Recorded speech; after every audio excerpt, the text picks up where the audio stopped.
And if we limit relationship to the idea based on sensation, then we discard love.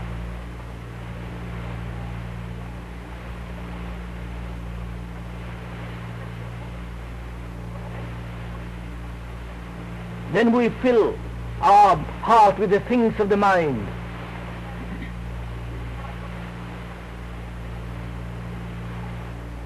And we may feel the sensation and call it love, but it's not love.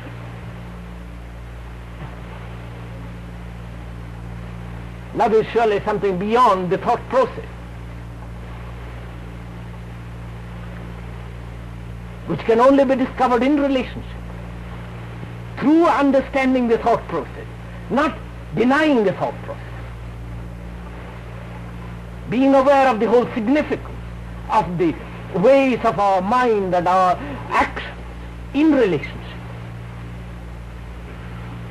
Then, if we can proceed wider and more deeply, then we will see that action is not related to idea.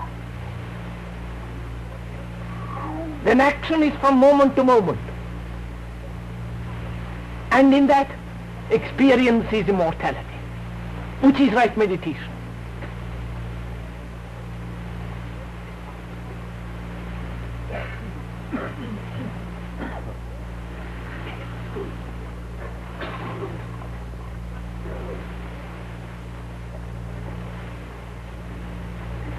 What place has criticism in relationship? What is the difference between destructive and constructive criticism? What place has criticism in relationship? What is the difference between destructive and constructive criticism?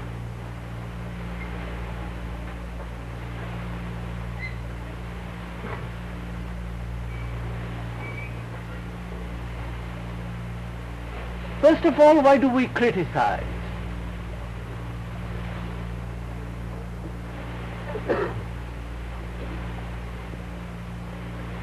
Is it to understand, or is it merely a nagging process?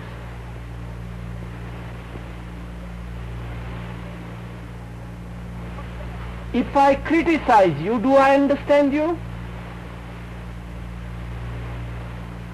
Does understanding come through judgment?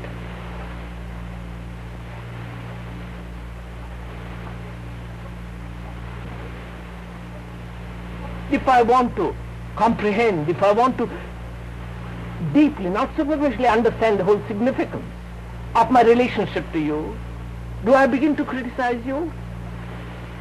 Or am I aware of this relationship between you and me,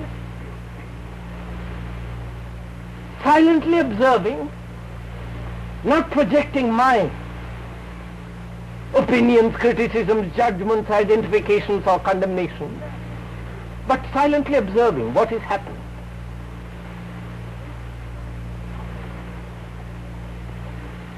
And if I do not criticize what happens, one is apt to go to sleep, does one not? Which doesn't mean that we do not go to sleep if we are not nagging. Perhaps that becomes a habit. And we'll put ourselves to sleep through habits.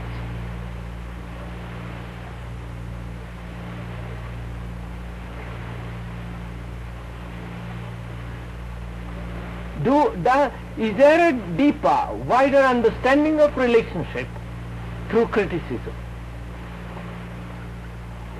Doesn't matter whether it's constructive or destructive, that's irrelevant, surely.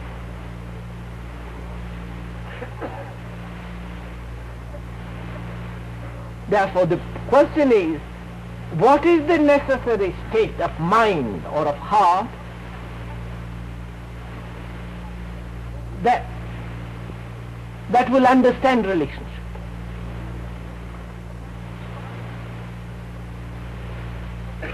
What is the process of understanding? How do we understand something? How do you understand your child? If you are interested in your child.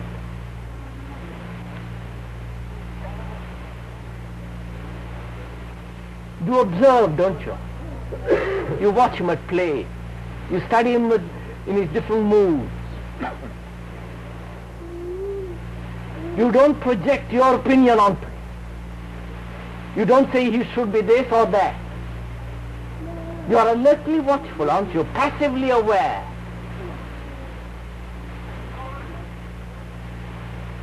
Then perhaps you begin to understand the child.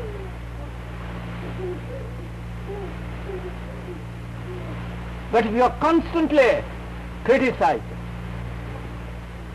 constantly injecting your own particular personality, your idiosyncrasies, your opinions, the way he should be, should not be, and all the rest of it, you obviously creating a barrier in that relationship.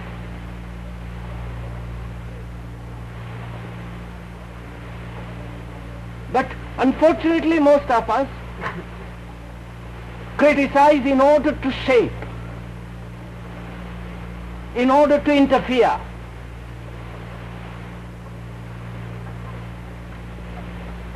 And that gives us a certain amount of pleasure, certain gratification to shape something.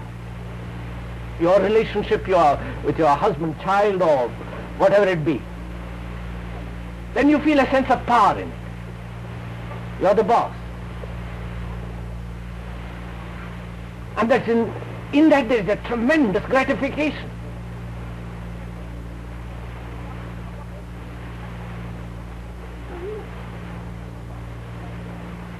Surely through all that process there is no understanding of relationship. There is merely imposition. A desire to conform to the particular pattern of your idiosyncrasy, your desire, your wish. All these prevents, do they not, understanding of relationship.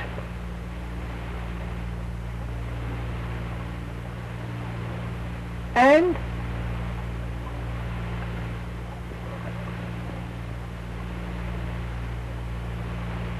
self-criticism.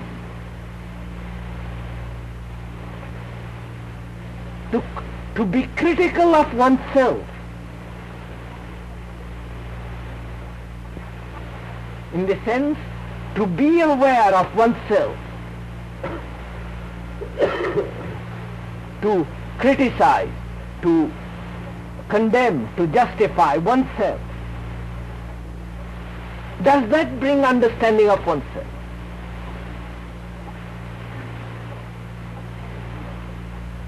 When I begin to criticize myself, do I not limit the process of understanding, of exploring?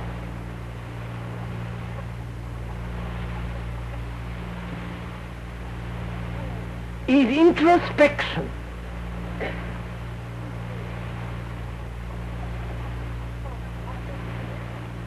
a form of self-criticism? Does that unfold? What makes the unfoldment of the self possible? Not constantly watching, fearful, critical. Surely that does not help to unfold. What brings about the unfoldment of the self so that you begin to understand it is the constant awareness of it without any condemnation, without any identification.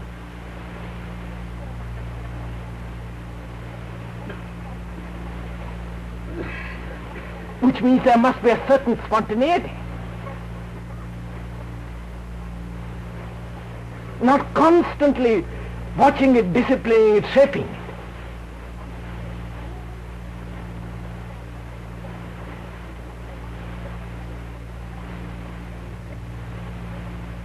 This spontaneity is essential to understand. Because if I merely limit, control, condemn, then I put a stop to the movement of thought and feeling, don't I not?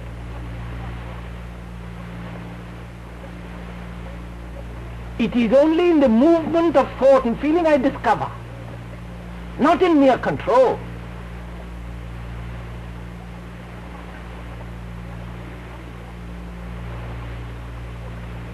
And when one discovers, then it is important to find out how to act about it.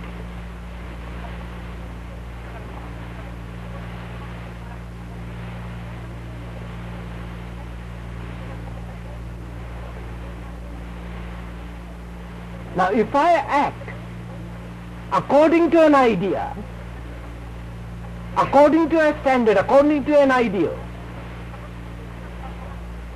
then I force it to a particular pattern.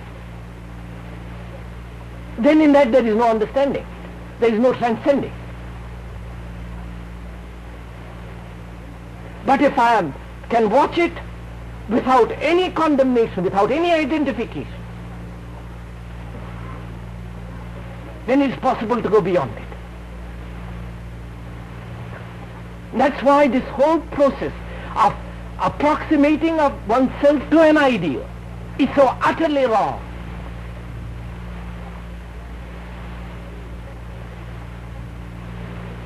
Ideals are homemade gods,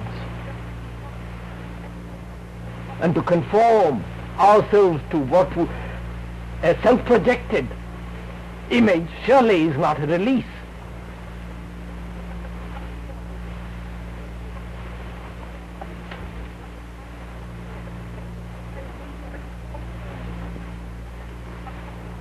So the question is, there can be understanding only when the mind is silently aware, observing, which is arduous, because we take delight in being active, in being restless, critical, condemning, justifying. That's our whole structure of being.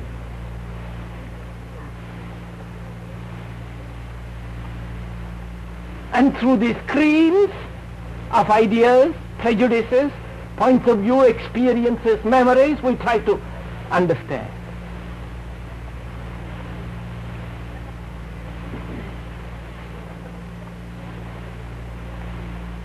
And is it possible to be free of all these creeds and to directly understand? Surely we do that when the problem is very intense. We do not go through all these methods. We approach it directly.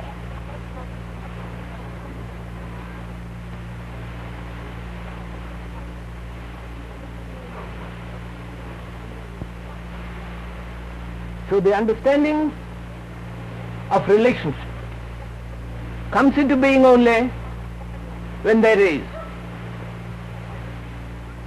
this process is understood and there is a quiet.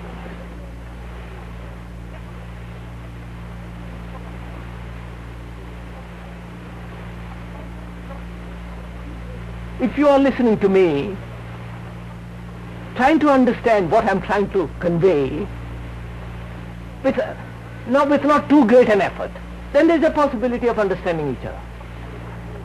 But if you're all the time criticizing, throwing up your opinions, what you have learned from books, what somebody has told you, and so on, then you and I are not related, because the screen is between us.